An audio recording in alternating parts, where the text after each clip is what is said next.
ಎಲ್ರಿಗೂ ನಮಸ್ಕಾರ. ಪ್ರೀತಿಯ SSLC ವಿದ್ಯಾರ್ಥಿಗಳೇ, ಇವತ್ತಿನ ವಿಡಿಯೋದಲ್ಲಿ 2025-26ರ SSLC ಮಾದರಿ ಪ್ರಶ್ನೆ ಪತ್ರಿಕೆ 2 ತೃತೀಯ ಭಾಷೆ ಕನ್ನಡ. ಹಾಗಾದರೆ ಪ್ರಶ್ನೆ ಪತ್ರಿಕೆಯನ್ನು ತಿಳಿದುಕೊಳ್ಳೋಣ.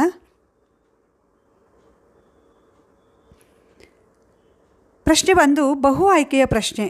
ಪ್ರಶ್ನೆ 8 ಇರುತ್ತೆ. ಪ್ರಶ್ನೆ 1ಕ್ಕೆ ಅಂಕ 1. ಪ್ರಶ್ನೆ 1 ಕನ್ನಡ ವರ್ಣಮಾಲೆಯಲ್ಲಿರುವ ಒಟ್ಟು ವ್ಯಂಜನಾಕ್ಷರಗಳ ಸಂಖ್ಯೆ. ಆಪ್ಷನ್ಸ್ 13, 34, 25, 9. ಕಕ ಗಗಂಗ ಚಚ ಜಜನ ಟಟ ಡಢಣ ತತ ದಧನ ಪಪ ಬಬ ಮ. ಹಾಗೆ ಯರ ಲವ ಶಶ ಸಹಳ ಇಷ್ಟು ವ್ಯಂಜನಾಕ್ಷರಗಳು ಸೇರಿ 34 ಆಗುತ್ತೆ. Correct answer 34. ಪ್ರಶ್ನೆ 2 ಸ್ವಾತಂತ್ರ್ಯ ಈ ಪದದ ವಿರುದ್ಧಾರ್ಥಕ ಪದ. ಆಪ್ಷನ್ಸ್ ಅಪಸ್ವಾತಂತ್ರ್ಯ, ಬಿಡುಗಡೆ, ಪಾರತಂತ್ರ್ಯ, ನಿಸ್ವಾತಂತ್ರ್ಯ. ಕರೆಕ್ಟ್ ಆನ್ಸರ್ ಸ್ವಾತಂತ್ರ್ಯ, ಪಾರತಂತ್ರ್ಯ. ಪ್ರಶ್ನೆ 3 ಪುಸ್ತಕ ಈ ಪದದ ತದ್ಭವ ರೂಪ. ಆಪ್ಷನ್ಸ್ ಹೊತ್ತಗೆ, ಪುಸ್ತಕ, ಬುಕ್, ಪುಸ್ತಕ. ಕರೆಕ್ಟ್ ಆನ್ಸರ್ ಪುಸ್ತಕ, ಹೊತ್ತಗೆ. ಪ್ರಶ್ನೆ 4 ಭಾರತೀಯ ಸಂಸ್ಕೃತಿಯಲ್ಲಿ ಗುರುಗಳಿಗೆ ಅಗ್ರಸ್ಥಾನವಿದೆ. ಈ ವಾಕ್ಯದಲ್ಲಿರುವ ಗುರುಗಳಿಗೆ ಪದವು ಈ ವಿಭಕ್ತಿಗೆ ಉದಾಹರಣೆಯಾಗಿದೆ. ಆಪ್ಷನ್ಸ್ ಪ್ರಥಮ, ತೃತೀಯ, ಚತುರ್ಥಿ, ಪಂಚಮಿ. ಚತುರ್ಥಿ ವಿಭಕ್ತಿ ಗೆ, ಹಾಗಾಗಿ ಆಪ್ಷನ್ ಸಿ ಕರೆಕ್ಟ್ ಆನ್ಸರ್. ಪ್ರಶ್ನೆ 5 ಕೆಳಗಿನವುಗಳಲ್ಲಿ ಆಗಮ ಸಂಧಿಗೆ ಉದಾಹರಣೆಯಾದ ಪದ. ಆಪ್ಷನ್ಸ್ ದೇವೋನ್ಮಾದ, ಮಹಾತ್ಮ, ಜೀವನೋತ್ಸಾಹ, ತಲೆಯನ್ನು. ಇಲ್ಲಿ ತಲೆ ಪ್ಲಸ್ ಅನ್ನು ಇದನ್ನು ಬಿಡಿಸಿ ಬರೆದಾಗ ತಲೆಯನ್ನು ಅಂತ ಸೇರಿಸಿದಾಗ ಯಕಾರ ಆಗಮವಾಗಿ ಬಂದಿದೆ. ಯ ಅಂತಕ್ಕಂತಹ ವ್ಯಂಜನಾಕ್ಷರ ಆಗಮವಾಗಿ ಬಂದಿದೆ, ಹಾಗಾಗಿ ಯಕಾರ ಆಗಮ ಸಂಧಿ. ಇದು ಆಪ್ಷನ್ ಡಿ ತಲೆಯನ್ನು ಕರೆಕ್ಟ್ ಆನ್ಸರ್. ಪ್ರಶ್ನೆ 6 ಬರವಣಿಗೆಯಲ್ಲಿ ಇನ್ನೊಬ್ಬರ ಹೇಳಿಕೆಯನ್ನು ಯಥಾವತ್ತಾಗಿ ತಿಳಿಸಲು ಬಳಸುವ ಲೇಖನ ಚಿಹ್ನೆ. ಆಪ್ಷನ್ಸ್ ಉದ್ಧರಣ, ಆವರಣ, ಭಾವಸೂಚಕ, ಪ್ರಶ್ನಾರ್ಥಕ. Correct answer ಉದ್ಧರಣ. ಪ್ರಶ್ನೆ 7 ಗೌರಿಯ ಮುಖ ಕಮಲದಂತೆ ಅರಳಿತು. ಈ ವಾಕ್ಯದಲ್ಲಿರುವ ಅಲಂಕಾರ. ಆಪ್ಷನ್ಸ್ ರೂಪಕಾಲಂಕಾರ, ಉತ್ಪ್ರೇಕ್ಷಾಲಂಕಾರ, ಉಪಮಾಲಂಕಾರ, ದೃಷ್ಟಾಂತಾಲಂಕಾರ. ಕರೆಕ್ಟ್ ಆನ್ಸರ್ ಗೌರಿಯ ಮುಖ ಕಮಲದಂತೆ. ಅಂತೆ ಅಂತಕ್ಕಂತಹ ಉಪಮವಾಚಕ ಇದೆ. ಸುಲಭವಾಗಿ ಇದನ್ನು ಉಪಮೇಯ ಉಪಮಾನವನ್ನು ಗುರುತಿಸಬಹುದಾಗಿದೆ, ಹಾಗಾಗಿ ಉಪಮಾಲಂಕಾರದ ಉದಾಹರಣೆ ಇದು. ಕರೆಕ್ಟ್ ಆನ್ಸರ್ ಆಪ್ಷನ್ ಸಿ ಉಪಮಾಲಂಕಾರ. ಪ್ರಶ್ನೆ 8 ಭವಿಷ್ಯತ್ ಕಾಲದ ಕಾಲಸೂಚಕ ಪ್ರತ್ಯಯವಿದು. ಆಪ್ಷನ್ಸ್ ದ, ಉವ, ಉತ್ತ, ಉದ. ಕರೆಕ್ಟ್ ಆನ್ಸರ್ ಆಪ್ಷನ್ ಬಿ ಉವ. ಪ್ರಶ್ನೆ 2 ಸಂಬಂಧಿ ಪದ ಬರೆಯೋದು. ಇಲ್ಲಿ 4 ಪ್ರಶ್ನೆ ಇರುತ್ತೆ. ಪ್ರಶ್ನೆಯೊಂದಕ್ಕೆ 1 ಅಂಕ. ಪ್ರಶ್ನೆ 9 ಗೋರೂರು ಭಾರತ, ಮಿನಿಪೋಲಿಸ್ ನಗರ ಡ್ಯಾಶ್ ಅಮೇರಿಕಾ. ಪ್ರಶ್ನೆ 10 ಶಿಶುನಾಳ ಸಂತ ಶರೀಫರು, ಹುಲುಗೂರಿನ ಸಂತ ಡ್ಯಾಶ್ ಕಾದರ್ಶಾವಲಿ. ಪ್ರಶ್ನೆ 11 ಸ್ವಸ್ವಭಾವ ಚಹರೆ ಬೇರೆ, ತಾಯಿಯ ಬಸರು ಒಂದೇ, ಕಳಸ ಶಿಲುಬೆ ಬಿಳಿ ವಿನಾರು ಡ್ಯಾಶ್ ಧರ್ಮದುಸಿರು ಒಂದೇ. ಪ್ರಶ್ನೆ 12 ಸಾವಿರಾರು ಕೆರೆತುಂಬಿ ಜೋತಾಡುವ ತಾವೇ ಕುಣಿಗಲು, ಕುಚ್ಚಲು ಮೀನು ಡ್ಯಾಶ್ ಮುಂಗೈ ಕಂಡು ನಗುತ್ತಾವೆ. ಹಾಗೆ ಮುಂದಿನ ಪ್ರಶ್ನೆ ಒಂದು ವಾಕ್ಯದಲ್ಲಿ ಉತ್ತರಿಸುವಿಕೆ. ಪ್ರಶ್ನೆ 13 ಉಲ್ಲಾಳದ ರಾಣಿ ಯಾರು? ಉಲ್ಲಾಳದ ರಾಣಿ ಅಬ್ಬಕ್ಕದೇವಿ. ಪ್ರಶ್ನೆ 14 ನವೀನ ಯುಗದ ಕೇತನ ಯಾವುದು? ನವೀನ ಯುಗದ ಕೇತನ ಕ್ರಾಪುತ್ತಲೆ.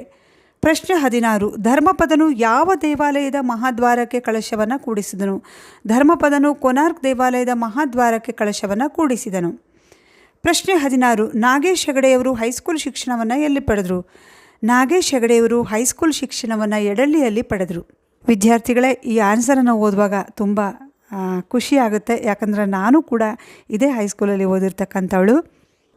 ಹಾಗೆ ಕೆಳಗಿನ ಪ್ರಶ್ನೆಗಳಿಗೆ 3 ಅಥವಾ 4 ವಾಕ್ಯಗಳಲ್ಲಿ ಉತ್ತರ ಬರೆಯುವಿಕೆ. ಇಲ್ಲಿ 8 ಪ್ರಶ್ನೆ ಇರುತ್ತೆ. ಪ್ರಶ್ನೆಯೊಂದಕ್ಕೆ 2 ಅಂಕ. ಉತ್ತರವನ್ನು ಹೇಳಲ್ಲ, ಉತ್ತರವನ್ನು ಸ್ಕ್ರೀನ್ಶಾಟ್ ತೆಗೆದು ಓದ್ಕೊಳ್ಳಿ.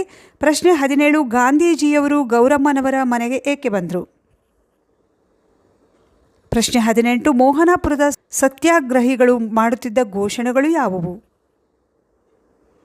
ಪ್ರಶ್ನೆ 19 ಕುಲಕರ್ಣಿಯು ರಾಮಸಿಂಗನ ಮೇಲೆ ಗುಂಡು ಹಾರಿಸಲು ಕಾರಣವಾದ ಅಂಶಗಳನ್ನು ಬರೆಯಿರಿ. ಪ್ರಶ್ನೆ 20 ವಿಶ್ವಾಮಿತ್ರ ಸೃಷ್ಟಿಯು ಬೀಚಿಯವರ ಮೇಲೆ ಬೀರಿದ ಪ್ರಭಾವವೇನು? ಪ್ರಶ್ನೆ 21 ಗ್ರಂಥಾಲಯವನ್ನು ಹೊಕ್ಕಾಗ ಕವಿಗೆ ಆದ ಅನುಭವವನ್ನು ತಿಳಿಸಿ. ಪ್ರಶ್ನೆ 22 ಡಾಂಬಿಕ ಭಕ್ತನ ಮನಸ್ಸು ಯಾವ ಯಾವ ಗುಣಗಳಿಂದ ತುಂಬಿದೆ? ಪ್ರಶ್ನೆ 23 ನಿಜವಾಗಿ ಪುರಂದರ ವಿಠಲನನ್ನು ಕಾಣುವ ಬಗೆಯನ್ನು ನಿಮ್ಮ ಮಾತುಗಳಲ್ಲಿ ಬರೆಯಿರಿ. ಪ್ರಶ್ನೆ 24 ಭಟ ಮತ್ತು ಆಚಾರವಂತರ ಅರ್ಹತೆಗಳನ್ನು ಕುರಿತು ಬರೆಯಿರಿ. ಹಾಗೆ ಮುಂದಿನ ಪ್ರಶ್ನೆ ಸಂದರ್ಭ ಸಹಿತ ವಿವರಿಸಬೇಕು. ಪ್ರಶ್ನೆ 25 ದಯವಿಟ್ಟು ಇದನ್ನು ಓದಿ. ಪ್ರಸ್ತುತ ಈ ವಾಕ್ಯವನ್ನು ಬೀಚಿಯವರು ಬರೆದಿರುವ ನನ್ನ ಬಯೋಗ್ರಫಿ ಎಂಬ ಆತ್ಮಚರಿತೆಯಿಂದ ಆಯ್ದ ನನ್ನ ಪುಸ್ತಕ ಪ್ರಪಂಚವೆಂಬ ಪಾಠದಿಂದ ಆರಿಸಲಾಗಿದೆ. ಉತ್ತರವನ್ನು ಸ್ಕ್ರೀನ್ಶಾಟ್ ತೆಗೆದು ಓದ್ಕೊಳ್ಳಿ ವಿದ್ಯಾರ್ಥಿಗಳೇ. ಪ್ರಶ್ನೆ 26 ಪಾರ್ಥನಲ್ಲೂ ತತ್ತರಿಸಿ ವಿಸ್ಮಿತನಾಗಿ.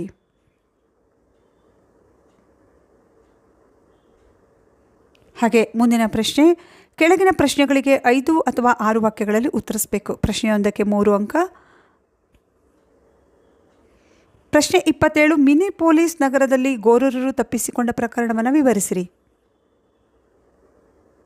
ಪ್ರಶ್ನೆ 28 ಕರ್ಬಲಾ ಮತ್ತು ಅಲಾವಿಗಳ ನಡುವಿನ ವ್ಯತ್ಯಾಸವನ್ನು ತಿಳಿಸಿರಿ. ಪ್ರಶ್ನೆ 29 ನವಯುಗದ ನಿರ್ಮಾಣದಲ್ಲಿ ಯುವ ಜನತೆಯ ಪಾತ್ರವನ್ನು ನೀವು ಮೆಚ್ಚುವ ಅಂಶಗಳೊಂದಿಗೆ ವಿವರಿಸಿರಿ.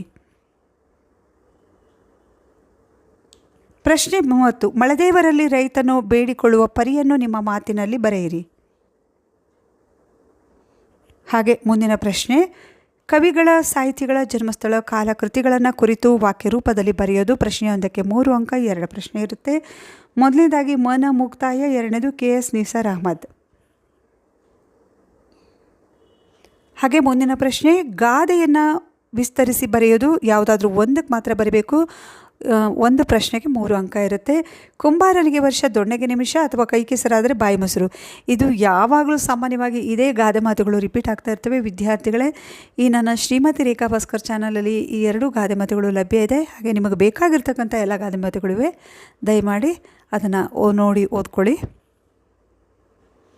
8 ಅಥವಾ 10 ವಾಕ್ಯಗಳಲ್ಲಿ ಉತ್ತರಿಸೋದು. ಪ್ರಶ್ನೆ 34 ರಾಣಿ ಅಬ್ಬಕ್ಕ ದೇವಿಯು ಪೋರ್ಚುಗೀಸರನ್ನು ಹೇಗೆ ಓಡಿಸಿದಳು ವಿವರಿಸಿರಿ.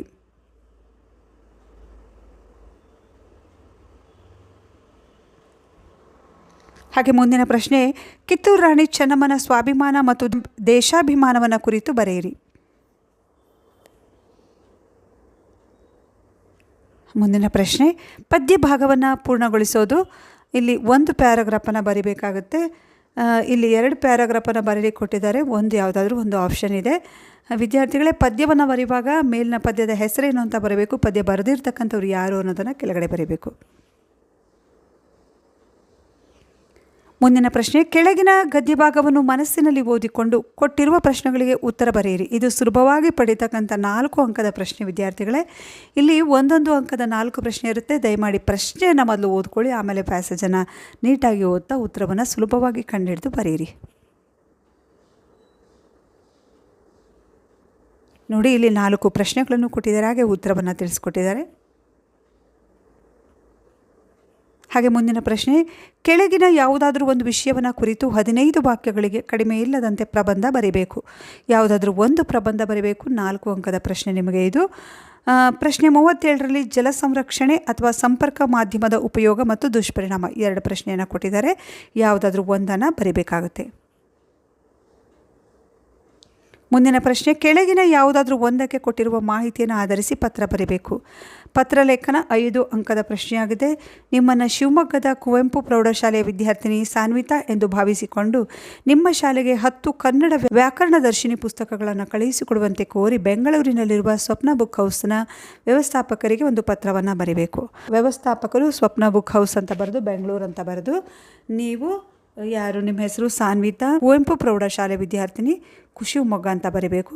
ವಿಷಯ ಕನ್ನಡ ವ್ಯಾಕರಣದರ್ಶಿನಿ 10 ಪುಸ್ತಕಗಳನ್ನು ಕಳಿಸಿಕೊಡುವಂತೆ ಕೋರಿ ಅರ್ಜಿ ಅಂತ ಬರೀಬೇಕು.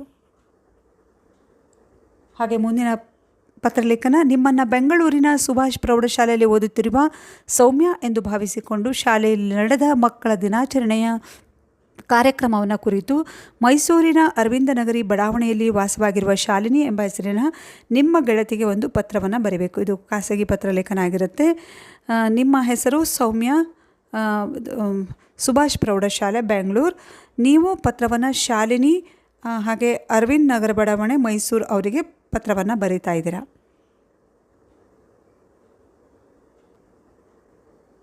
ಹಾಗೆ ಈ ಎಲ್ಲ ಮಾಹಿತಿಗಳೊಂದಿಗೆ ಪ್ರಶ್ನೆ ಪತ್ರಿಕೆಯನ್ನು ತಿಳಿದುಕೊಂಡ್ರಿ ಅಂತ ಅಂದ್ಕೊಂಡಿದ್ದೀನಿ.